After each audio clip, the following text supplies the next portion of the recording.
What's up, Meta Nerds? This video is all about the Ostracoda-class Gunboat, a vehicle that was used over deep water and based off the design of the armored assault tank. You might be thinking that if an AAT could hover, then why couldn't it just hover over the water? But it didn't quite work like that. It's a bit unclear why, but it seems like the repulsor design of an AAT might not keep it from sinking when it goes over a really deep body of water. And there was also the problem that ground troops and other vehicles couldn't accompany the Ostracoda over water, so this gunboat had to be better armored and have more diverse weaponry in order to take on a wider array of enemies.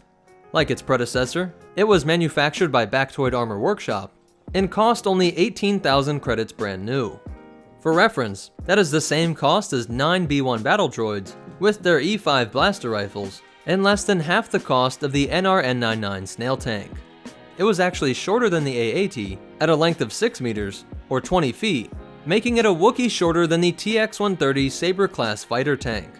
And at its widest part, it was 5.42 meters, or 18 feet, meaning it could drive under a parked TIE fighter, and at only 3.16 meters, or 10 feet tall, it was around the same height as a Wampa. With this smaller profile and its pair of turbines on the sides, this gunboat could reach an incredible speed of 100 kilometers per hour, or 62 miles per hour, which is almost twice the speed of the AAT, and equal to the fastest versions of the NR-N99. So it had a small profile, was relatively fast, but also had thicker plate armor than the AAT, with special attention paid to the rear and underside of the gunboat so that it couldn't be taken out by mines. The Ostracoda only needed a single pilot, who also had to operate its armament of one rotating anti-aircraft laser cannon up front, the main heavy twin laser cannon up top, and deploy its energy bombs when it was close enough to an enemy.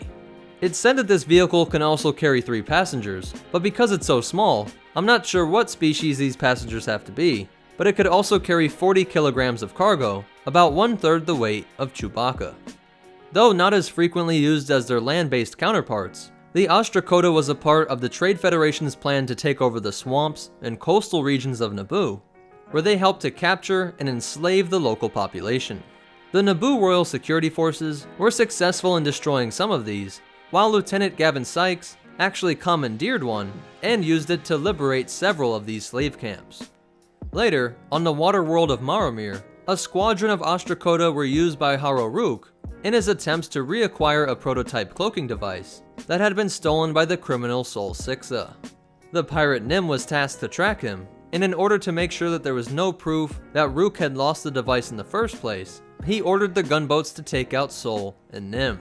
Seeing that the Trade Federation turned on him, Nim decided to work with Sol, and to fake their deaths, Nim crashed his ship into the previously cloaked vessel, leaving the gunboats to search through the debris, and Rook stuck with no way to get back his cloaking device. So that's it for the Ostracoda-class Gunboat, but some really cool behind-the-scenes facts is that its name comes from the word ostracoderm, meaning shell-skinned, which were armored fish that were around during the Paleozoic era. This name is a great match because these are armored vehicles of the water, but also because the head of some ostracoderms actually look like this gunboat and the AAT. And this vehicle made its first appearance in the video game Star Wars Episode 1, Battle for Naboo, but was expanded upon in the complete Star Wars Encyclopedia and in the comic series Crossbones 3. So that's it for the Ostracoda-class Gunboat, but most important of all, remember, only cross a pirate after you got your stuff back, and the Force will be with you, always.